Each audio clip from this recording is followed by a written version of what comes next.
Good morning, student. Welcome to Will Point online classes. We have already told you about the division lemma. Today we will learn how to solve the question based on division lemma. Here is question number 2. देखिए कैसे करना है इसको. So that any positive odd integer, कोई positive odd integer ले तो उसका जो आंसर होगा वो होगा is in the form of 6q + 1 and 6q + 3 और 6q + 5. क्वेश्चन ये कहता है कि यदि आप कोई भी ऑड इंटीजर ले लें, जैसे देखिए मैंने एग्जांपल के लिए ऑड इंटीजर लिया है 1 और फिर उसके बाद मेरे पास ऑड इंटीजर है ये 9 और फिर ऑड इंटीजर है 11. तो देखिए 1 को मैं जब 6 से डिवाइड करता हूँ तो मेरे पास आता है 6 × 0 + 1. तो 1 को हम जो है इस तरह से लिख सकते हैं 6 × 0 + 1.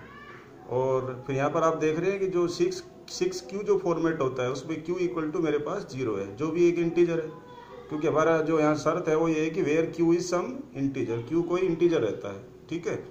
अब देखिए अगर मैं कोई रैंडमली एक ऑड इंटीजर 9 ले लेता हूँ तो 9 को भी हम देखिए ऐसे लिख सकते हैं 6 × 1 + 3. तो ये भी देखिए आप इनमें से एक फॉर्मेट है 6q + 1 और 6q + 3. देखो ये लिखा हुआ है.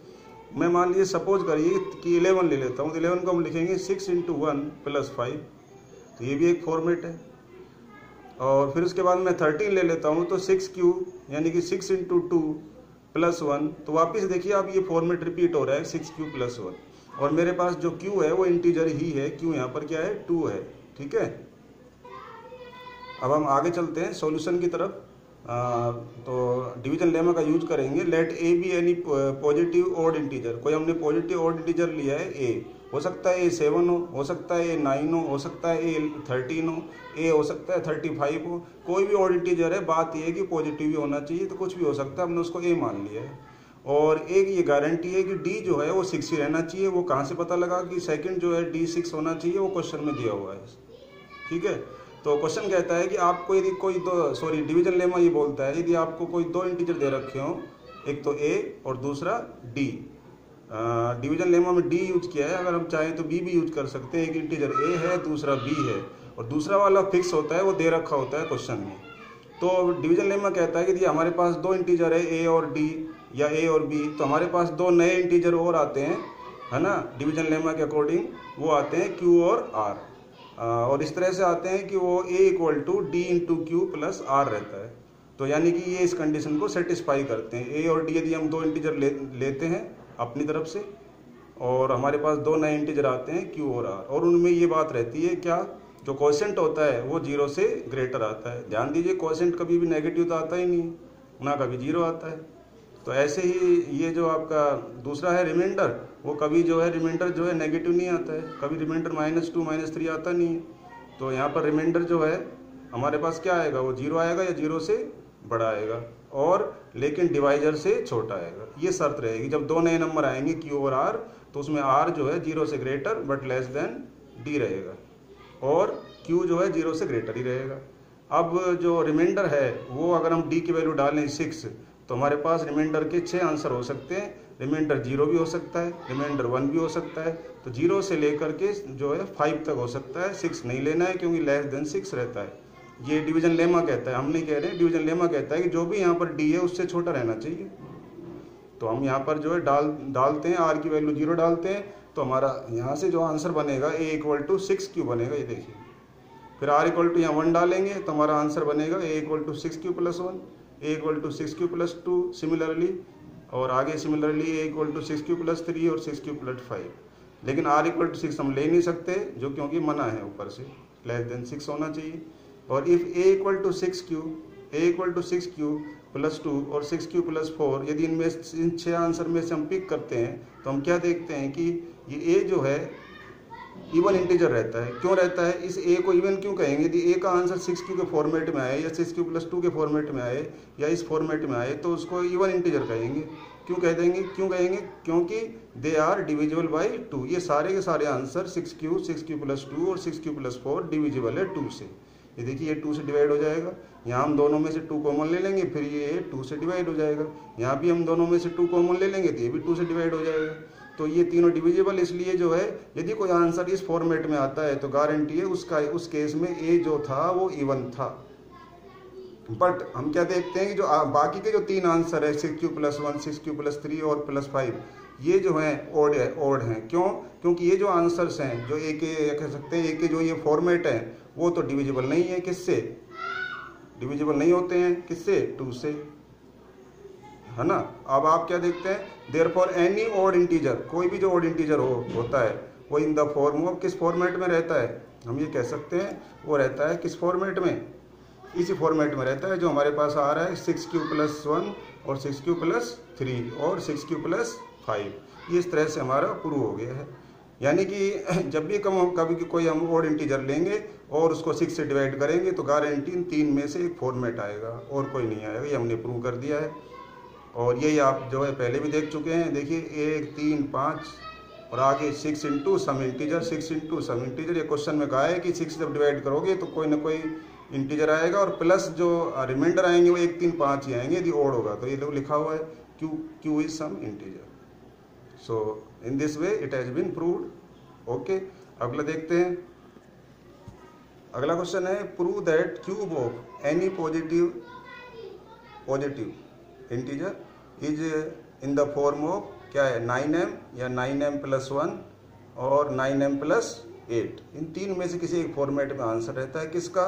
कोई भी जो है पॉजिटिव नंबर लिया जाए और उसका क्यूब किया जाए। देखिए मैंने एक पॉजिटिव नंबर लिया है 3 लिया है। 3 का मैंने क्यूब किया तो ये आ गया अपने पास 27। अब 27 को 9 से डिवाइड करते हैं तो 9 × 3 लिखेंगे, रिमाइंडर कुछ भी नहीं आ रहा है, 0 आ रहा है। तो हमारे पास जो है ये हो गया 9m और m क्या है? 3 है। तो यही कहता है क्वेश्चन, या तो आंसर आपका आएगा 9m या आएगा 9m + 1 या आंसर आएगा 9m + 8। ये प्रूव करो, इन 3 में से कोई एक आंसर आएगा और कोई आंसर नहीं आएगा। कब आएगा ये आंसर? जब आप कोई पॉजिटिव इंटीजर लेंगे और उसका क्यूब करेंगे। जैसे मैंने 4 लिया, अब इसका क्यूब किया मैंने, तो आंसर देखिए क्या आ रहा है 64। अब 64 को जो है हम 9 से डिवाइड करते हैं तो 9 7 जा कितने होते हैं? 63। तो 9 × 7 + 1, तो हम क्या देख रहे हैं 9m + 1 का फॉर्मेट आ गया। तो इन तीनों में से एक फॉर्मेट आ रहा है, अब की बार 9m + 1 आ गया, ये वाला आ गया। ठीक है, तो अभी हम ये यहाँ पर प्रूव करेंगे इन तीनों में से एक फॉर्मेट आता है। कब? जब किसी नंबर का क्यूब किया जाता है और उसको 9 से डिवाइड किया जाता है, तो इन तीनों में से एक फॉर्मेट आता है। तो देखेंगे हम, let a be any positive integer है। मान लीजिए ए कोई पॉजिटिव इंटीजर है, कुछ भी हो सकता है, 3, 5, 10, 11, 12। इसमें यहाँ पर कंटिन्यू वाला हुआ है, वहाँ तो बोला था कि आप केवल ओड लेंगे, यहाँ बोला है एनी पॉजिटिव इंटीजर लेना है। यानी कि आप 11 ले सकते हैं, 12 ले सकते हैं, कंटिन्यू ले सकते हैं, बस ये है कि नेगेटिव नहीं लेना है। और डी कितना लिया है मैंने यहाँ पर? 3। सर आप ये कहते हो कि जो क्वेश्चन है उसमें से आपको जो दे रखा हो वो नंबर डी लेते हैं, बिल्कुल सही है, आप 9 भी ले सकते हैं। और यहाँ पर आपको मैंने जो है डी = 3 लिया है। क्यों लिया है? क्योंकि जो 9 है वो डिविजिबल है 3 से, तो आप उस नंबर को ले सकते हैं या वो नंबर जिससे डिविजिबल है वो भी ले सकते हैं। इससे क्वेश्चन शॉर्ट हो जाता है। तो उसका फैक्टर है 3 9 का, इसलिए हमने उसको भी ले लिया। यानी कि जैसे यहाँ पर 4 होता तो मैं यहाँ 2 भी ले सकता था, वो भी ठीक है। तो देन बाय यूक्लिड है ना डिवीजन लेमा, हम ये जानते हैं कि यदि मेरे पास 2 नंबर है ए और डी, तो 2 नए नंबर क्यू और आर आएंगे और इस तरह से आएंगे ए = DQ + R एंड Q > 0 रहता है। R क्या रहता है? 0 या उससे ग्रेटर या लेकिन 3 से छोटा, क्योंकि हमने D इस बार 3 लिया है। ठीक है, अब हमारे पास जो है 0 से लेकर के 2 तक 3 केस आएंगे। R = 0 पर 3Q, R = 1 पर 3Q + 1, ये देखो, और R = 2 पर 3Q + 2 आएगा, राइट है। अब A = क्या है हमारे पास? यदि हम 3Q ले, ये पहला वाला नंबर ले, मान लीजिए A = 9 हो, 3 × 3, Q उस केस में 3 आ जाए, हो सकता है ये 9 हो। तो जो 9 है उसको इस तरह लिखा जा सकता है। अब वो जो इस तरह लिखते हैं उसका फिर हम क्यूब करते हैं, उस 9 का क्यूब करेंगे, इसका मतलब इसका क्यूब करेंगे 3Q का क्यूब किया तो 27 Q³ आ गया। अब इसको हम लिख सकते हैं 9 × 3Q³, और ये हमारे पास जो आ जाता है वो है 9 × m। तो अब मैंने m क्या माना है यहाँ पर? 3Q³। तो आप क्या देख रहे हैं कि जो मेरा आंसर आ रहा है वो 9 × m के फॉर्मेट में आ रहा है, जो इन तीनों फॉर्मेट में से एक है। 9m आना चाहिए या 9m + 1 और 9m + 8। ये क्वेश्चन है, थोड़ा यहाँ लाइट है, आप NCERT बुक में क्वेश्चन है, देख सकते हैं।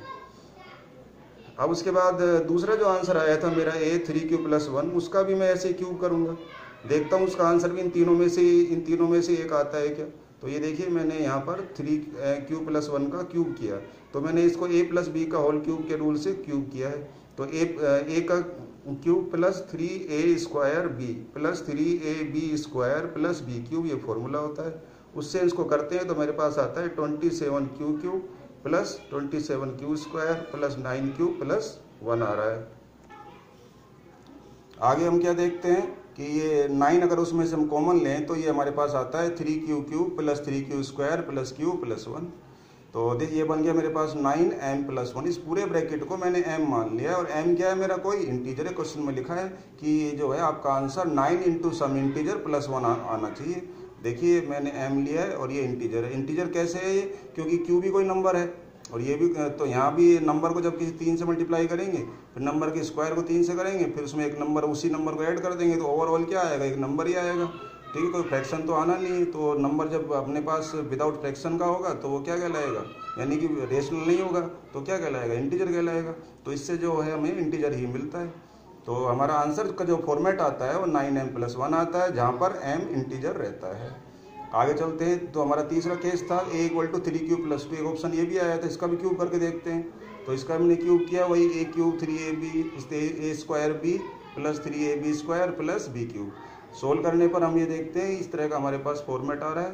a³ 27q³, इनको आपस में मल्टीप्लाई करेंगे 54q², इनको मल्टीप्लाई करेंगे 36q, और 2 का क्यूब क्या होता है, 8 होता है। फिर हमने क्या किया, इसको 9 से जो है कॉमन लिया इन शुरू के 3 स्टेप में। इसमें से 9 कॉमन नहीं आ रहा है, 8 हमने एज इट इज लिख दिया। तो हम क्या देखते हैं, इस बार जो हमारे पास फॉर्मेट आ रहा है वो 9m प्लस 8 है।